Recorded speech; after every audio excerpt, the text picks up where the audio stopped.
Hello, my queens. This is The Sit Down, and I'm here with the queen, Lorraine Toussaint. You know her from Orange is the New Black, Into the Badlands, and now she's starring in the new NBC drama, The Village. Good morning. Good morning, Saeed. Oh, this is such a delight. This is such a delight. You? I love saying Saeed. Oh, and I love hearing you say Saeed.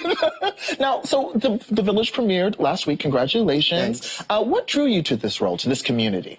Well, it was such a heart-filled show, and up until now, I've sort of been playing sorceresses and prisoners, and I went through a period of playing lots of lawyers and people in charge, and then I went behind bars, and then I went to the Badlands, and this was really at the center of my wheelhouse, and I wanted to... I love what the message of this show is, especially this time. And I fell in love with this character. Her name is Patricia. My name is Patricia. There were so many signs there that led me to it. And they're such good people, wonderful actors. Yeah. It was a soft place to land. A soft place. And I was thinking about it because you've played, we're going to talk about V in a moment. You have played, you know, tough, formidable characters. And this show, one, you know, you're very caring, warm, but also I've been thinking a lot about these big-hearted ensemble shows we're seeing on NBC. Certainly This Is Us, New Amsterdam, and now The Village. Do you think there's more of a need for us to see these kinds of shows now? I think so. I think we're hungry for community. We're hungry for caring and support, and where people have got your back. You know, we've been engaged in so much enemy thinking, you know, us and them thinking. Wow. And enemy thinking leads to enemy behavior. And so I wanted to lend my artistry to the antithesis of that. Helping us to just, you know, a little bit of remembering of who we were and who we, I think, essentially are. Which are good people living together. Trying to do it together. Yeah. We're much better together than alone. Absolutely, absolutely. Well, I did want to talk about your incredible star turn, really, as V on Orange is the New Black. Did you know when you were shooting and you know, just doing the work that V was going to resonate the way she did as a character? I wasn't, you never know how things are going to resonate. Okay. But I knew how V felt in my body. How'd she feel?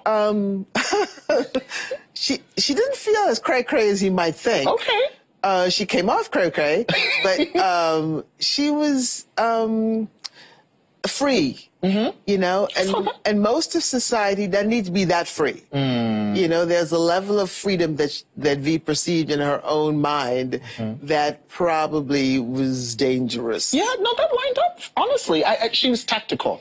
Yes. Yeah, and I thought, you know, a tactical, liberated woman is a scary thing. Yeah, and one who doesn't necessarily have consequences, doesn't perceive consequences. So much of our behavior is dictated by consequences. If you do that, oh, you're going to do that. No, don't do that because that.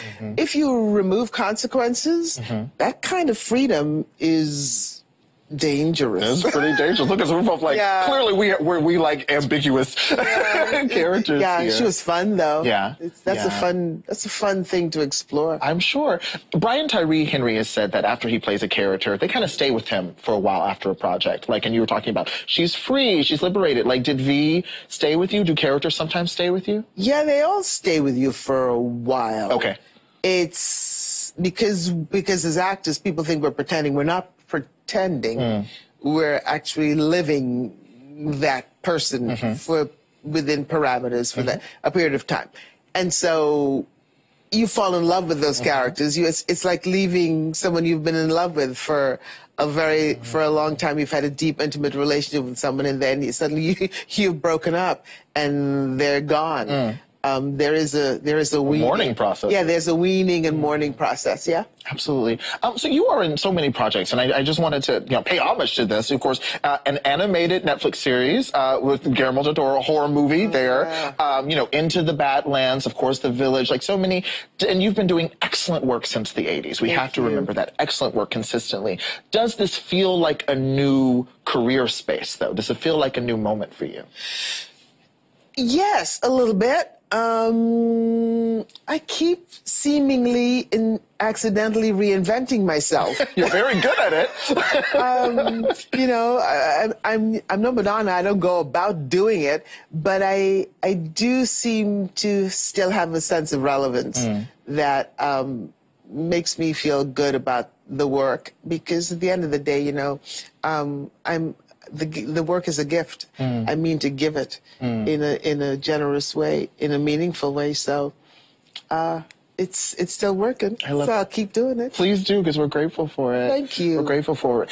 Recently on Twitter, Yvette Nicole Brown, who's wonderful, started a thread that a lot of Black actors were responding to about the experiences of showing up on set to do their job, and, you know, there's no one there who can do black hair or black makeup, and you showed up looking excellent this morning. Happy and nappy. Yeah, happy and nappy, happily so. Have you had experiences like that on set?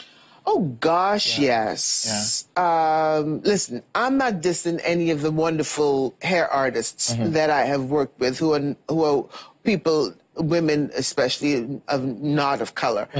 But you do end up teaching a lot on, listen, I'm at the age now where before I go into certain like a series, I will ask, okay, can you just ask them if they can do a press and curl.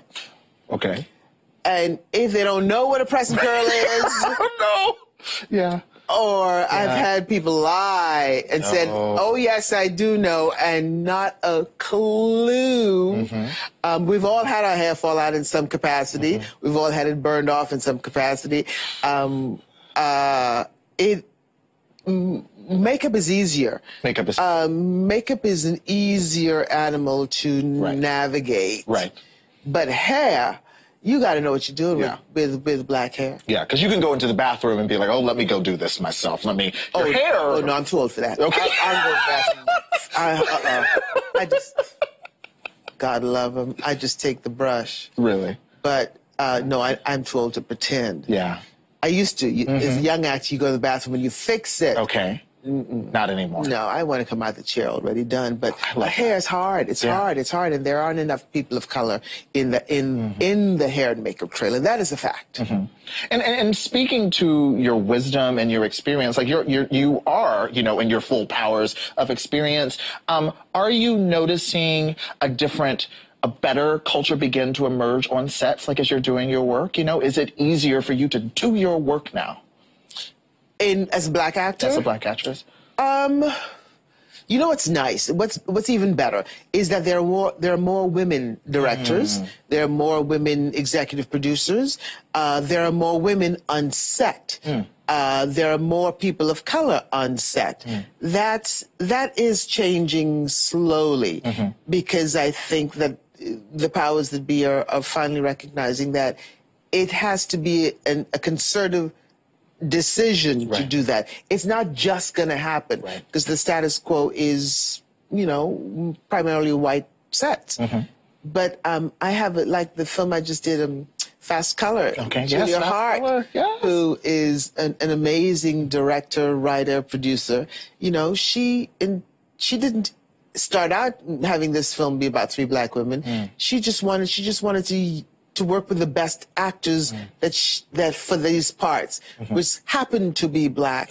And as a woman director, the ADs were black, and what if for producers? I mean, not black, but were women, and so women bring in more women. People of color bring in people of color. So it is changing. Well, that is good to hear. It's good to hear. Fingers crossed. We'll keep doing a lot of work to do. Doing a lot of work to do. But you've been doing good work for some time now, and we appreciate it. Oh my goodness. Well, friends, Lorraine Toussaint, you can see her on NBC's The Village Tuesdays at 10 p.m. and in so many new projects and movies and shows. We're so excited.